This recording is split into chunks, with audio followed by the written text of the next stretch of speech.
d'éjection, pas d'éjection.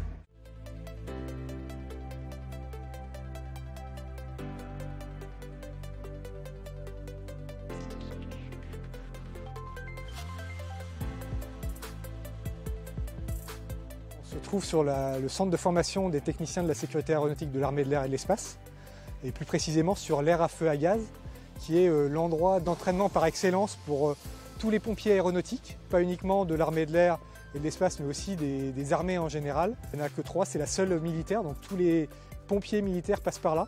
C'est le point de passage obligé qui est sur la partie formation initiale, mais après en entretien, tous les pompiers de l'armée de l'air et de l'espace passent chaque année, une fois ici, pour mettre en pratique. On va demander tout ce qui est renfort, des renforts médicalisés, des renforts techniques. C'est un polygone d'entraînement en fait qui compte deux sous-emprises.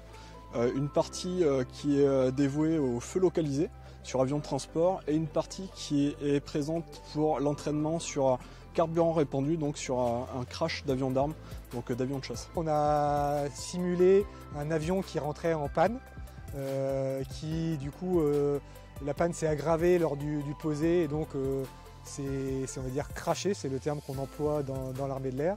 Et donc il a commencé à prendre feu avec le pilote à bord et donc les moyens de secours pompiers qui sont en général prépositionnés quand il y a un retour de ce type-là sur une plateforme aéronautique sont intervenus rapidement. Ça fait partie de mon job d'aller découvrir aussi l'ensemble des infrastructures, installations, et l'armée est très présente dans notre département. Et c'est une base extrêmement importante. D'abord, c'est une des plus grandes bases de France en superficie. Il y a des personnes, des militaires qui sont extrêmement investis, très innovants sur toute une série d'actions en termes d'essais en vol ou autres, de recherche, d'expérimentation.